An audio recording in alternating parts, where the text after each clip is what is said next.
and miss the beginning. Hello, everybody. Welcome to 12 Days of Inkmas. What is this, day 9? Day 9 of our Inkmas talks. I'm, as you can tell, very with it today. I'm so tired. So today we have the wonderful Alistair Adams of Conway Stewart, specifically the Managing Director of Conway Stewart and Bespoke British Pens. So he's going to be doing a wonderful talk for us today on Conway Stewart pens on the silver screen, which is fantastic and fascinating, and I'm very excited to see all these wonderful clips. I've recognised a few because I've had a sneak peek. So just a little introduction of Alistair. Do you want to do your introduction or shall I? I'll let you do it. Okie dokie. So Alistair he grew up in Exmouth in Devon, attended Uni of Warwick and graduated in engineering. First worked as a project manager installing trace heating in power stations and oil rigs. That's incredibly cool. That's very interesting and cool. It's a strange journey to pens. No, I like it. I think it's a really just moving through engineering because you can appreciate the quality engineering in something fine like a pen.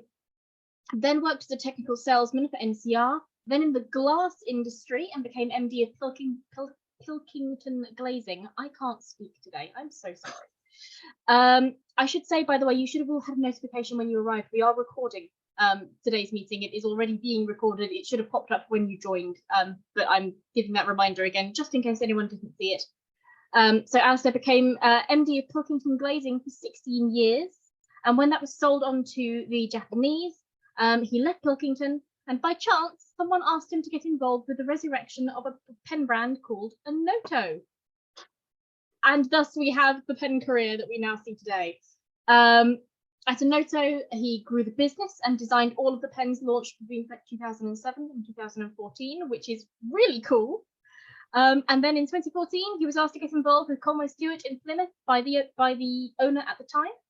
And I will let you take over from there, Alistair. That is a fascinating journey into pens. Yeah, how do you end up in a pen business? Yeah, it's different, isn't it? Incredible. Welcome, everyone. Thank you very much for inviting me. And tonight I'll just talk a little bit about Conway Stewart and how we've got involved in various films. Just a little bit of background to Conway Stewart. I'm sure most of you know the brand. Great British brand, started in 1905, and it's got a global presence. We now export over 60% of our British-made pens worldwide, and most of it is via the website. So every time I wake up in the morning, I look at the orders that have come in, and it could be Colombia, it could be Canada, US, France. It's amazing where the order's coming from. So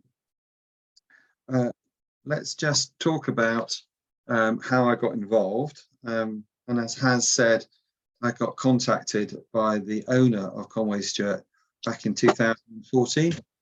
And my first impressions of Conway Stewart, of the factory that was put down in Plymouth, was wow, what a great machinery that they had. They had about 4 or 5 automatic lathing machines. Each one must have cost well over £200,000, and they had lots and lots of semi-finished stock. Unfortunately, they'd never actually made any money in the last few years, and it became obvious why. Their fixed overheads were just too high, and their margins were just far too small. We started to turn things around, but we simply didn't have enough time. The owner decided to close the business in the August, and we'd only started in March, April time. Partly, I think he sold the business because he had just sold another business, and I think he was offsetting the accrued losses from Conway Stewart against his other business.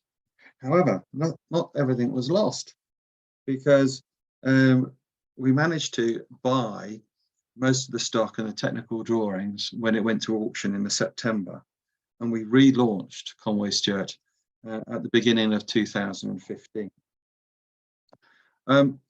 It's been a fascinating journey since then, and we've continued to win lots of new customers. Conway Stewart traditionally dealt with Rolls-Royce, of course. So this is a Rolls-Royce pen, which if you bought a Rolls-Royce Phantom, you could have had it in your glove compartment for an extra £3,500 they used to charge. But as you rotate the pen, the RR stays there, just like it does in the wheel. We also did lots of work with the British Council for the Olympics, and they wanted us to do a Shakespeare pen, which is this one. Those pens were actually taken across to be used to sign visitors' books. This was the Olympics that were in South America. So lots of things happened, but going on to the film business, we had lots of people contacting us, and the first one was really Kingsman.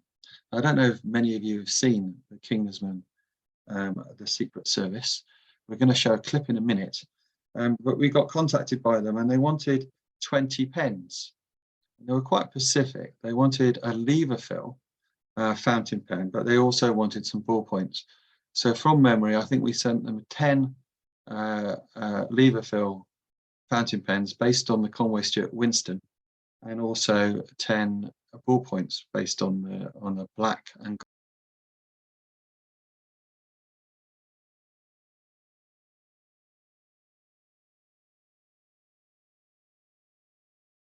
the interesting thing was when we delivered the pens to them, and we really didn't know how they were going to use them. I've supplied pens to lots of other films in the past and TV programs, and they're usually on the screen for a split second.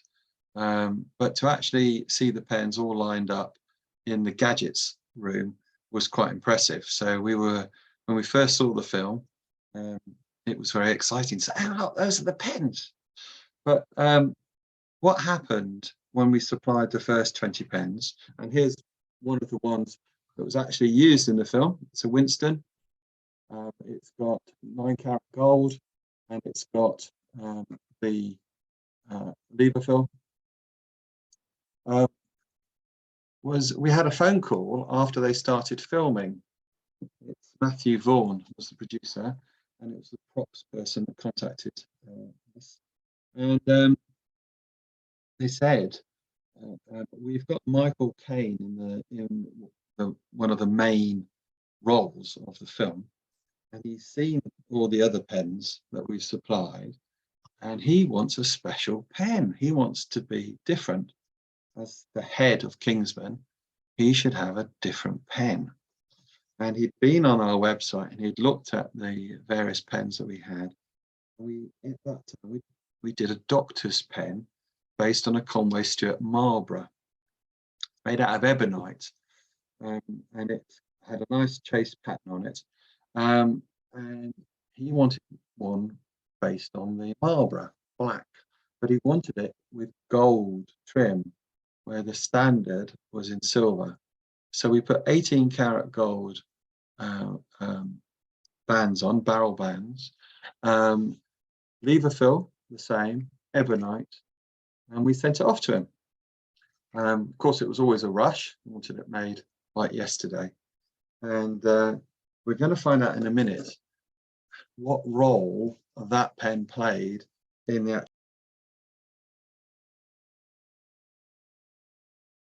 the film. The fascinating thing was when we supply pens usually to film producers for films or TVs, we loan them to them and we ask them for them back.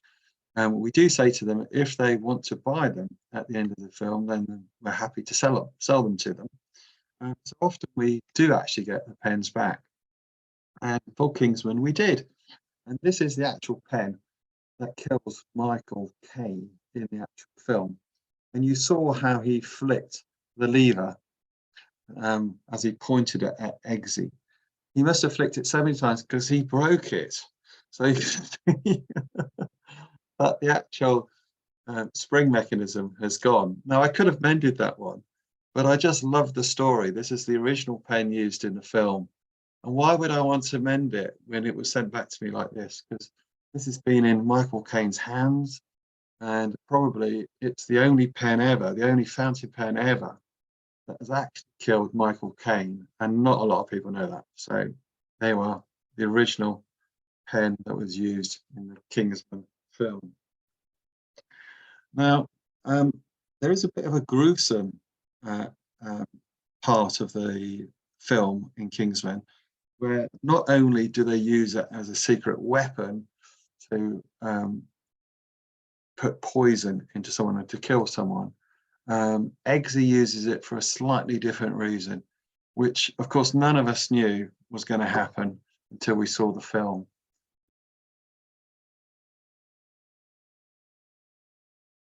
Stab Michael Caine in the neck to get the SIM card out. So when we got the pen back, what we all did was we unscrewed it to see if there was any of the blood still on the nib. If you use an eyepiece, I swear that you can still see some. But again, we've never cleaned it. It came back just as it was. So that's the Kingsman pen that killed Michael Caine in the first film, which was, of course, the Secret Service. And what happened next was I did actually meet Matthew Vaughan and one of the other producers of the film. And they were going to do a follow-up film called Kingsman 2. And again, they wanted some pens from us. And this time, they wanted a pen which they could sell as part of the merchandise, because in the second film, it was quite more geared up to selling merchandise. So they took over a shop called Berry Brothers in, is it Pall Mall? Piccadilly? Anyway, it's in central London. It's a wine store. Normally it sells wine, but they took over one side. It had a little shop window, which you see in the film. And they spoke to quite a lot of manufacturers of watches, shoes, clothing. And the idea was whatever was actually shown in the film would also, people could actually buy the actual item. And it was sold, I think most of it was sold through Mr. Porter. So this is the second pen for the second film. It doesn't have such a big role, unfortunately, in the second film. But it's based on a Conway Stewart Churchill. Again, it's black and gold. This time, because they wanted everyone to know that it was the Kingsman film, they've got the Kingsman logo on the top of the cap. And also, in that little clip that you saw in the gadget shop, they talked about their shoes, brogues, not Oxfords. Or Oxford's not brogues, sorry, Oxford's not brogues. And that was their secret sign when they met another Kingsman. And so that's engraved around the cap band, and it's also hallmarked to prove that it's in gold, solid gold. We made 80 of those. It was a limited edition of only 80 Kingsman pens, and they all got sold within weeks of the launch of the film. And fascinatingly, when the second film was launched, we got invited along to Leicester Square for the premiere. And it was an amazing event. There was Elton John there, and there were all sorts of Colin Firth and everyone. Absolutely amazing to be invited. And all we did was supply some props for the film. So it was fantastic to go along. But I got chatting to one of the props managers who wanted to reproduce the room, the desk that was Gallagher's or Colin Firth's desk in the actual film. And so on the desk was, of course, the pen. and he wanted one of the original pens that was used in the film. Again, they'd returned the pens to us, so I did have some spare pens, and I said to him, okay, well, you want the pen, what have you got in your props department that you could you know, barter with? And he said, I've got one of the umbrellas, he said, and the umbrellas with the trigger on. And I said, okay, I'll swap my pen for that umbrella. And exactly, that's what happened. So in my little collection, besides pens, I've actually got one of the Kingsman's umbrellas that was actually used in the film. So that's quite a nice little story as well. So Kingsman was a great project to be involved in. The Kingsman first film was great because it had so much exposure for the pen. Kingsman 2 was great because we got invited to the premiere, and it was all, we got invited along to the shop on Berry Brothers as well. So it was fascinating to get involved in that. But they then contacted us for Kingsman 3, which of course was delayed being shown because of COVID. And again, they'd come up with all these ideas, and they wanted some pens that could be used in the First World War in trenches. So as well as doing the plain black ebonite pens of that era, we also supplied some bullet pens made out of bullets. So one of the things they did in the trenches in the First World War, they used the empty bullet cases to make things from, and so we'd got some of those bullet cases from that era, and we made some pens out of them, and the props people loved them. But unfortunately, during filming, we got contacted and said, unfortunately, your pens aren't going to be used because there's some deal that's being hatched with Mont Blanc.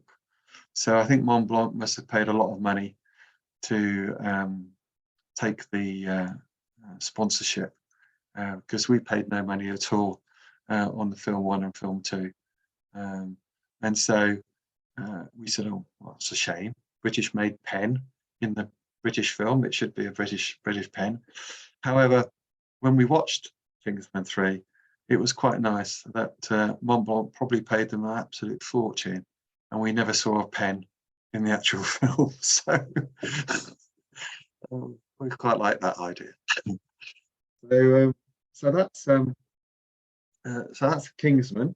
Now the next film we got contacted for was The Darkest Hour, which was all about Churchill and the beginning of the Second World War. And of course, the Gary Oldman, who played Churchill, was fantastic. So I hope many of you have seen that film, but it was really good. Again, we didn't know what the pen was going to be used for in the actual film, and so we waited with bated breath for the film to come out, and you can see it in this little clip. So if you want to play,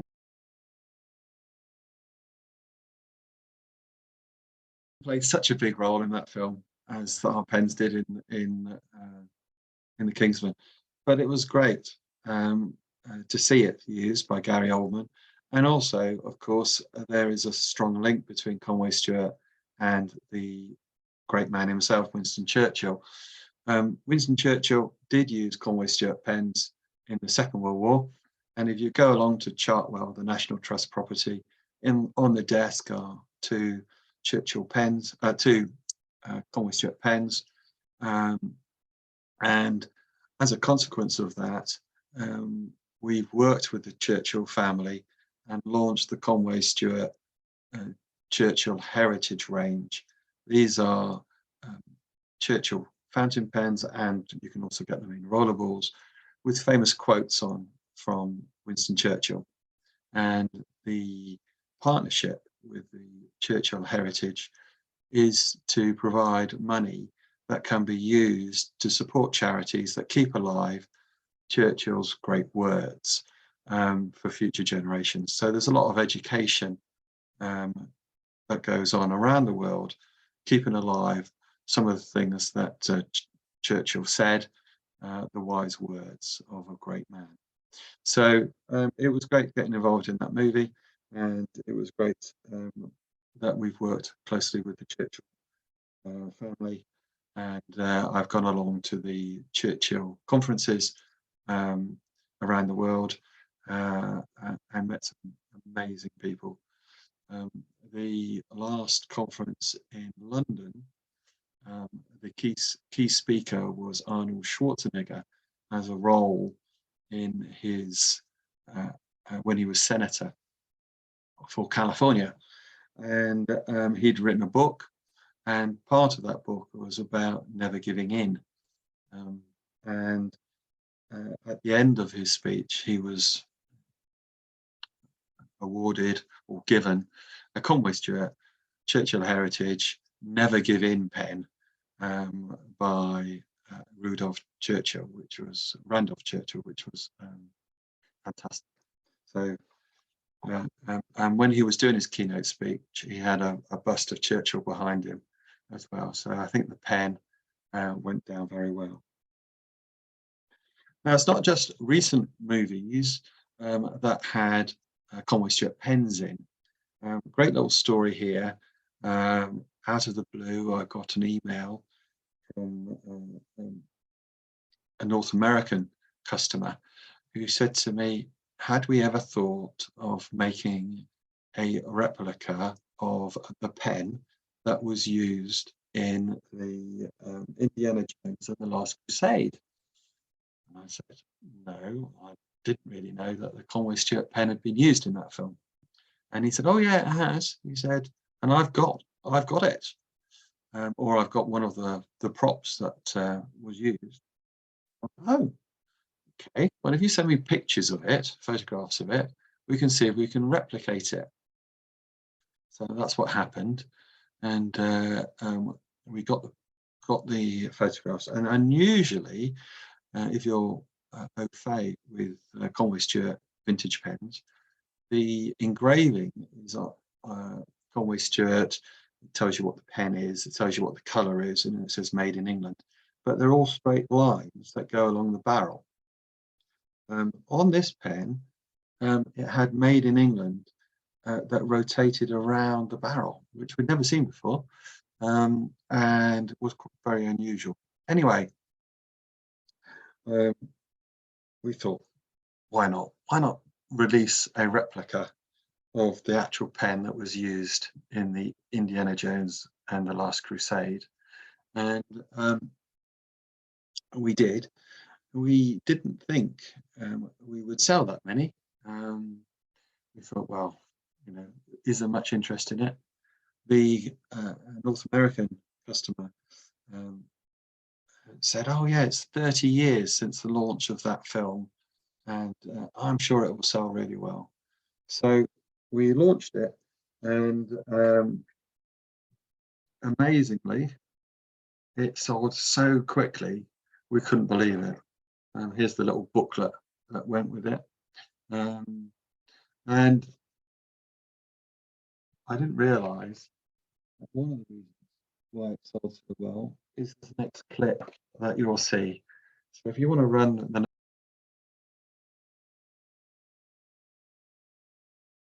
my best clip of any film, I think that's just wonderful. So there you have it. You know, Sean Connery uses a Conway Stewart pen, and it is proof that the fountain pen is mightier than the sword. What more can you say? So yeah, fantastic. I was going to end the little clip here, but then I just thought I'd use it just to say a few other things, which is, you know, the latest pen that's linked to TV is, of course, the Peaky Blinder pen. I don't know if any of you have seen Peaky Blinders, or you're a fan of them. And again, the idea that came out of Peaky Blinders was on Tommy Shelby's desk is a black and silver fountain pen. And it looks very similar to a Churchill black and silver, but we couldn't guarantee that was the pen that was actually used.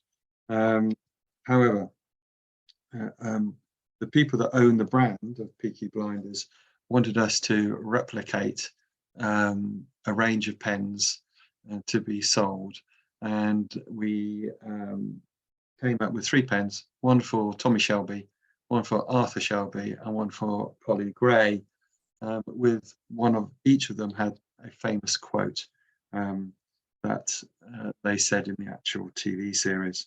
My favourite is, of course, dear old Tommy and dear old Arthur. He says, "I've got some trouble that will keep you out of trouble." And I think a few lawyers or barristers probably buy those pens. But that's all worldwide. So I'm going to open up to questions now. I've got a range of pens to my left-hand side, but if there's anything you want to ask me, feel free. You can use your little arm or hand to ask a question. I think everyone is free to unmute themselves. I actually had a question. So going back to the Indiana Jones example that you gave us, you said that you didn't know that it was made, or there were examples. Do you think there are more out there that you don't know about then? Oh, if yes. They've not been recorded. Yes, I think we were watching a film recently, and there was a red church, which is Medina Red, that was being used, and I was getting all quite excited about this, and my wife told me to shut up and watch the film. Yeah, there's lots that we don't know about. I mean, there was another one, another story. We had supplied some pens to a film, TV, and the office phoned us up and said, we don't want the same pen that was used, but we want some pens to give to the actors and actresses and the key people in the film. So I said, oh, that's okay. And they said, yeah, we want 13 pens. And I think there was some, I don't know, it was the Oscars or there was some other big event going on. And they wanted to buy this date because they wanted to hand them out to each of the people. And it was all a bit of a rush to get them. But yeah, that was a nice order, 13 pens. And so some of those actors and actresses carry those pens around with them. They were honey noirs that they went for in the end. So yeah, lots of nice stories. But if you see a pen in a film, especially some of the old films, and you think it's a Conway Stewart, let me know. I'd love to find out some more. You mentioned that you supplied pens to the British Council. Have you had any subsequent orders in that direction from foreign nationals that may be linked or influential in government? Well, the idea when we first produced the Shakespeare pens, and they were in sterling silver, and they were also in gold-plated silver, was that each British embassy would stock them and use them as gifts, and then and they told us it was about 1,400 embassies or Her Majesty's government offices around the world.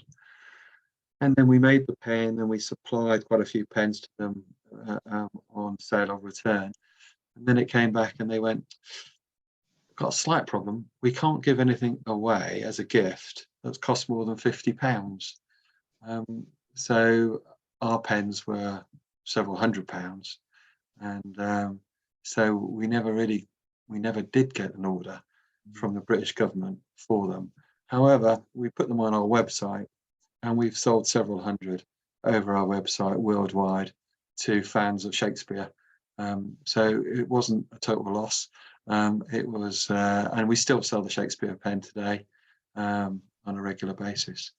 Another little interesting story that's linked to that is as part of the Shakespeare pen, we got introduced to the people at Downing Street, and they wanted a pen to give just very special heads of state that visited.